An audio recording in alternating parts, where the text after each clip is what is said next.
Future సిటీలో plot కొనండి. Future లో మీరు కోటీశ్వర్లుగా మారే అవకాశం కోసం వెంటనే మాకు కాల్ చేయండి. నమస్కారం.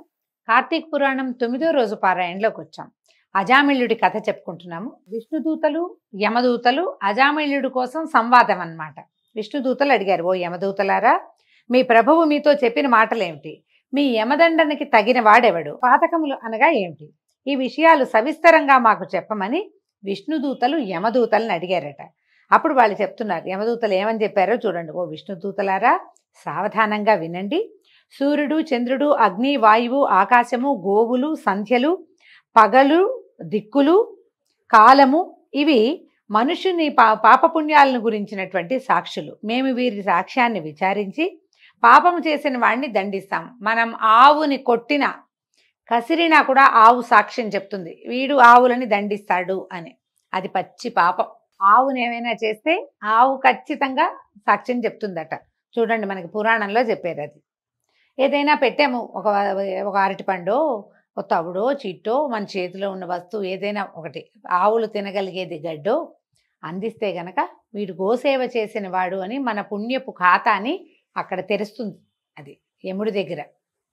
వేద మార్గాన్ని వదిలి ఇచ్ఛానుసారంగా తిరుగుతూ వేదశాస్త్రములను దూషిస్తూ సాధు బహిష్కృతుడైన వాడిని మేము దండించుదాము. బ్రాహ్మణుని, గురువుని, రోగిని పాదముల చేత కొట్టువాడు, తల్లిదండ్రులతోటి కలహించేవాడు అయిన వాణిని కూడా మేము దండిస్తాము. నిత్యము అబద్ధమాడుచు జంతువుల్ని చంపుచూ కులాచారములను వదిలిన వాణిని కూడా మేము దండింతుము.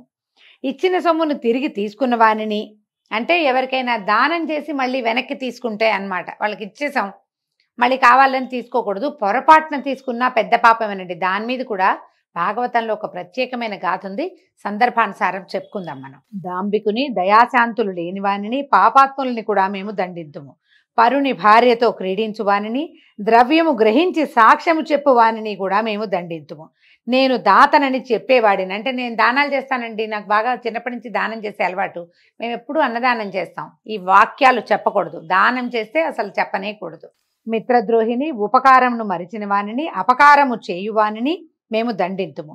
వివాహమును చెడగొట్టువానిని, ఇతరుల సంపత్తులను చూసి అసహ్యపడువానిని కూడా మేము దండింతుము. తర్వాత పరుల సంతానాన్ని చూసి దుఃఖించువానిని, కన్యాశుల్కముల చేత జీవించువానిని, వడ్డీ ధనముతో జీవించువానిని కూడా మేము దండింతుము. చెరువును, నూతిని, చిన్న చిన్న కాలువలను నిర్మించు వ్యాపారాన్ని మాన్పించేవాడిని, నిర్మితములైన వాటిని పాడు చేసేవారిని కూడా మేము దండిస్తాం. మోహము చేత మాతాపితరుల శ్రాద్ధమును విడిచిన వానిని, నిత్యకర్మను వదిలిన వానిని కూడా మేము దండింతుము. అంటే తద్దినాలు ఎందుకు, చనిపోయారు, పోయిన వాళ్ళు పోయారు, వాళ్ళకి ఇప్పుడు ఏం చేసినా వాళ్ళకి దక్కేది ఏమీ లేదు అని ఇలాంటి వాక్యాలు మాట్లాడే దౌర్భాగ్యులు చాలామంది ఉంటారండి. చచ్చిపోయిన వాళ్ళకి ఎందుకు చెయ్యాలి అని, ఈ చనిపోయిన వాళ్ళకి ఎందుకు చేయాలన్న వాక్యాలు విని వాళ్ళ మోహంలో పడి చేస్తున్న, అంటే అలవాటుగా చేసేవి కూడా మానేస్తారు. పెద్దవాళ్ళకి పెట్టడము, పెద్దల్ని స్మరించుకోవటము, ఏదైనా నువ్వుల నీళ్ళు వదిలిపెట్టడము. మనం చేసుకున్నాం కదా మన పెద్దల రోజులు అని చెప్పి, ఆ రోజుల్లో కూడా క్రియలు చేయకపోయినా చెయ్యటాన్ని చెడగొట్టిన వాళ్ళని కూడా యమదూతలు దండిస్తారు. నిత్యపాక పరిత్యాగిని, పరపాక రతుని, పితృశేషాన్ని భుజించే వానిని మేము దండితుము. పరపాక పరిత్యాగి అంటే ఏంటంటే తాను వండిన అన్నంలో ఇతరులకి ఎంత మాత్రము పెట్టకుండా మొత్తం అంతా తానే తినేవాడు ఒకడు. పరపాక రతుడు అంటే నిత్యము పరుల అన్నాన్నే భుజించేవాడు. ఫ్రెండ్స్ బాక్సుల నుంచి రోజు కొట్టేసే వాళ్ళకు కూడా పాపమేనండి, వీళ్ళు కూడా నరకంలో పడతారు. చాలా శిక్షలు ఉంటాయి. వాడు పెడితే తినచ్చు, తీసుకుని తినకూడదు. ప్రతిరోజు ఎవరిదైనా తింటున్నా కూడా తప్పే. పితృశేషాన్న భోక్త అంటే శార్ధ భోక్తలు భుజించిన తర్వాత తాను శిష్టాన్ని భుజించేవాడు. ఇతరులు దానం చేసే సమయంలో ఇవ్వద్దని చెప్పేవాడు. యాచించిన బ్రాహ్మణునికి ఇవ్వనివాడు. శరణుజొచ్చిన వారిని చంపు వానిని మేము దండిస్తాము. అంటే శరణుజొచ్చిన వాడు ఎవరైనా, అయ్యా నన్ను రక్షించండి అంటే వాడినే హింసించే వాళ్ళు కొంతమంది ఉంటారు, వాళ్ళని కూడా దండిస్తారట. స్నానమును, సంధ్యావందనమును విడుచువానిని, నిత్యము బ్రాహ్మణ నింద చేసేవాడిని, బ్రాహ్మణ హంతను, అశ్వహంతను, గోహంతను మేము దండింతుము. ఇంతవరకు చెప్పినట్టు పాతకములు చేయి మానవులు మా యమలోకమునందు మా చేత యాతనలను పొందుతారు. ఈ అజామిళుడు బ్రాహ్మణుని వంశంలో జన్మించి దాసీ సంగములోలుడై జన్మ మొదలు జన్మాంతము వరకు పాపములనే చేసినాడు. ఇతనిచే చేయబడిన పాపాలకు మితి లేదు, లెక్క లేదు. ఇటు విప్రాధములు మీ విష్ణులోకానికి ఎట్లా అర్హుడవుతాడు? ఈ ప్రకారంగా పలికినటువంటి యమదూతల మాటలు విని విష్ణుదూతలు చిరునవ్వుతో వికసించిన ముఖపద్మములు కలవారే ఉరుములతో సమానమైన గంభీరమైన ధ్వనితోటి, అంటే మేఘ గంభీర ఘోషలుగా ఉన్నారనమాట. వాళ్ళు మాట్లాడుతుంటే ఉరుగుతున్నట్టుందట. నవ్వుతూ సంతోషంగా ఇలా చెప్పారట, ఎంత ఆశ్చర్యం, మీరు ఇంత మూఢులుగా ఉన్నారు. ధర్మానికి ఒక మర్యాద ఉంది, సావధానంగా వినండి. ధర్మ మర్యాద ఏమిటో మీరు తెలుసుకోవాలి. దుస్సంగమును విడుచువాడు, సత్సంగమును ఆశ్రయించువాడు, నిత్యము బ్రహ్మచింతనమును చేయువాడు యమదండార్హుడు కాదు. స్నాన సంధ్యావందనములు ఆచరించువాడు, జపహోమాదులు ఆచరించువాడు, సర్వభూతములందు దయావంతుడు కూడా యమదండార్హుడు కాడు.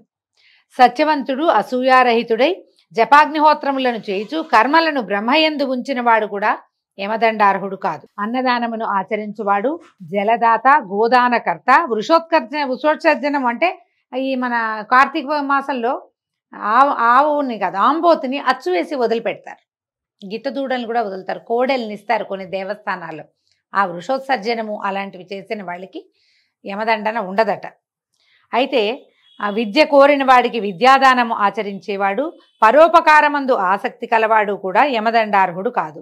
హరిని పూజించేవాడు, హరినామాన్ని జపించేవాడు, వివాహములను ఉపనయనములను చేయువాడును యమదండార్హుడు కాదు. మార్గమధ్యమునందు మండపములు కట్టించేవాడు, క్రీడాస్థానాలు కట్టించేవాడు, దిక్కులేని శవమునకు మంత్ర సంస్కారము చేయించువాడు యమదండార్హుడు కాదు.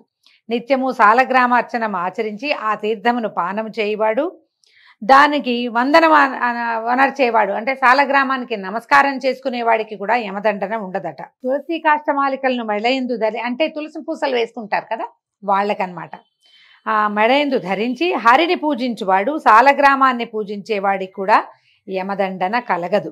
గృహాంగణమందు అంటే వాకిట్లో కానీ పెరట్లో కానీ తులసి వృక్షాన్ని పెంచేవాళ్ళు, హరికథలను వినేవాళ్ళు, భగవద్గీత పారాయణ చేసే వాళ్ళకి కూడా యమదండనలు ఉండవు.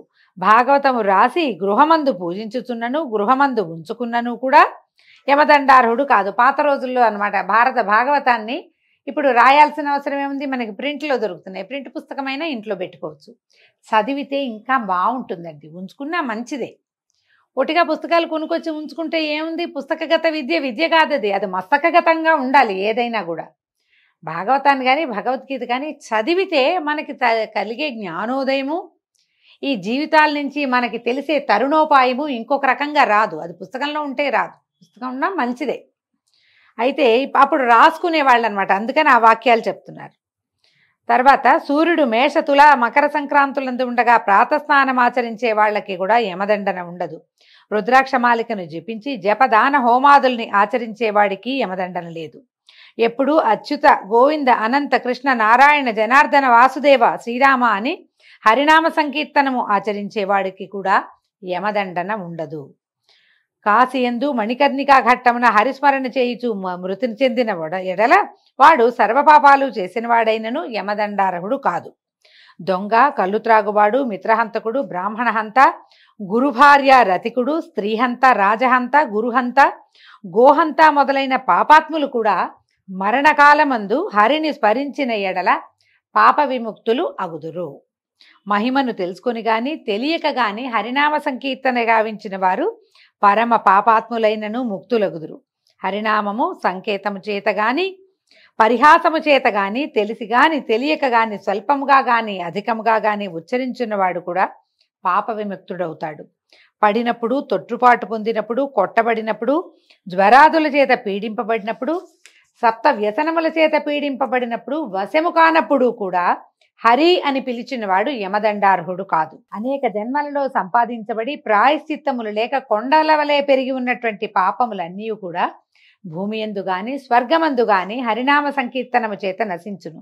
మరణావస్థలో ఉన్నవాడు హరినామ స్మరణము చేసిన ఎడల వాని పాపములని అగ్నిలో ఉంచినటువంటి దూది వలె కాలిపోవును అని విష్ణుదూతలు ఇట్లా యమదూతలతోటి చెప్పారు. ఈ చెప్పిన తర్వాత అజామిళుడిని యమదూతలు పట్టుకున్నారు, అతని దగ్గర నుంచి వాళ్ళ దగ్గర నుంచి లాగేసుకున్నారనమాట. ఆ తర్వాత అజామిళుడు విష్ణుదూతలకు నమస్కారం చేసి మీ దర్శనం వల్ల నేను తరించానని చెప్పాడు. తర్వాత విష్ణుదూతలు అజామిళుడితో కలిసి వైకుంఠానికి వెళ్ళిపోయారు. అయితే ఏమైందట, ఈ అజామిళుడు యమదూత విష్ణుదూతల సంవాదం అంతా విని ఆశ్చర్యపోయాడు. వీళ్ళు మాట్లాడుకున్నవన్నీ విన్నాడు. అయ్యో ఎంత కష్టమైంది, ఆత్మహితం చేసుకోలేకపోయానే, చిచి నా బతుకు సజ్జన నిందితమైంది కదా, పతివ్రత అయిన భార్యను వదిలిపెట్టి కళ్ళు తాగేడి దాసిని భార్యగా స్వీకరించాను, వృద్ధులైనా నాకంటే నేను తప్ప ఇంకో దిక్కులేని మా అమ్మా నాన్నలను పరమపుణ్యాత్ములు వాళ్ళని కూడా నీచుడినై నేను విడిచిపెట్టాను, ఎంత పనిచేశాను, ధర్మహంతలు కాముకులు నిరంతరం అనుభవించే నరకమందు ఇప్పుడు నేను నిశ్చయంగా పడేదను. కానీ ఇదేం ఆశ్చర్యం, ఈ స్వప్నమా, ఈ నల్లకత్తుల్ని ధరించిన యమభటులు ఎక్కడికి వెళ్ళిపోయారు, నేను పూర్వజన్మమందు పుణ్యం ఆచరించిన వాడను, ఇది నిజం. అట్లు కానిచో దాసీపతినైన నాకు మరణకాలమందు హరిస్మృతి ఎట్లా కలిగింది, నా జిహ్వ హరినామాన్ని ఎట్లా గ్రహించింది, పాపాత్ముడినైన నేనెక్కడా, ఈ అంత్యకాలమందు నాకు ఈ స్మృతి ఎలా వచ్చింది, లజ్జని విడిచి నేను బ్రాహ్మణుల్ని చంపాను, నాకు నాలాంటి వాడికి మంగళకరమైన నారాయణ నామం ఎట్లా లభించింది అని బాగా ఆలోచించుకున్నాడు. మనము ఆత్మద్రోహం చేసుకుంటాం. ఈ ఆత్మద్రోహాలలో ఏమిటి, మనని మనం మోసం చేసుకోవటం మొదటిది. రెండోది, మనం ఆచరించవలసిన విధి విధానాలు ఏమున్నాయో అవేవి ఆచరించకపోవటం కూడా ఆత్మద్రోహం కిందే చెప్తారండి. నేను ఏమంటారు, లేటెస్ట్ డెవలప్డ్ కంట్రీలో ఉన్నాం, లేదా దేశం ముందుకెళ్ళింది, చాలా నేర్చుకున్నాము, లేదా సైన్స్ బాగా డెవలప్ అయిపోయింది, ఈ మరణించిన వాళ్ళ కోసం చేసే విధి విధానం వల్ల ప్రయోజనం లేదు, జీవించి ఉండి కూడా దేవతా పూజనమో, దేవతా నమస్కారమో, దేవాలయ గమనమో ఇవన్నీ ప్రయోజనరహితమైనవిగా భావిస్తూ ఈ రకమైన ఆలోచన ధోరణి, అంటే దీన్ని ఏమనాలి, మనం తిరుగుబాటు ధోరణి, ఇవేవి సరైనవి కాదు, మేము ఇప్పుడు కొత్తగా తెలుసుకుంటున్నవే సరైనవి, ఇలాంటి ఆలోచన చేసినా కూడా ఆత్మద్రోహం చేసుకున్నట్టే. మన జీవుడికి సుఖపడే యోగం లేకుండా చేస్తాం. మనం ప్రపంచం విసిరేటువంటి రకరకాల రాళ్లని పట్టుకుని వాటి వెనకాల పరిగెడతాం. ఆ పరిగెత్తటంలో మనం సొంతానికి ఏమీ చేసుకోలేకపోతాం. మనం ఏ ఇంట్లో పుట్టామో ఆ ఇంటి మర్యాదని అతిక్రమించేస్తాం. ఏ జాతిలో పుట్టామో ఆ జాతికి కావలసినటువంటి మర్యాద గౌరవము లభించాలన్న ఆలోచన కూడా చేయం. అవన్నీ కూడా ఆత్మద్రోహాలే. పురాణాల్లో ఇట్లా చెప్పారు, చచ్చిపోయేటప్పుడు వీడు ఇన్ని పచ్చిపాపాలు చేశాడు, చనిపోగానే ఒకసారి చనిపోయే సమయంలో నారాయణ అంటే ఎట్లా సరిపోతుంది అని 100 సార్లు ఈ కథ విన్నప్పుడల్లా ప్రశ్న వస్తూనే ఉంటుందండి. ఇప్పుడు కుమారుడికి నారాయణ అని పేరు పెట్టుకుని ఆ నారాయణ అని ఎంతసేపు పిల్లవాడిని పిలుస్తూ ఉండటం వల్ల అతనికి నారాయణ నామస్మరణ అలవాటయ్యి ఉండి అంత్యకాలంలో నారాయణ నామస్మరణ చేశాడు. అదొట్టి నామధేయమే అయినప్పటికీ అదే చెప్పారు, పిలుపు కోసమైనా ఆ పేరు తెలిస్తే చాలు అని. ఇప్పుడు పిలుపులైనా అది మనం పిలవాలిగా. మనం ఏ పిల్లలకి దైవనామాలు ఇస్తున్నామండి, 2 అక్షరాలు 1 అక్షరం పేర్లు కూడా పెట్టి పిలుస్తున్నాం. కే అని ఎఫ్ అని పిలిచే పేర్లు కూడా ఉన్నాయి. సు అంట, సు ఒక పేరా, కొమ్మిస్తే సు, ఎస్యు సు ఇంగ్లీష్లో రాస్తాం. ఇంటి పేరు ఏ సులోచనో ఏ సుమతో, సుబ్రహ్మణ్యమైనా కూడా సూనే. మనం భగవన్నామస్మరణ చేయడం మానేసాం.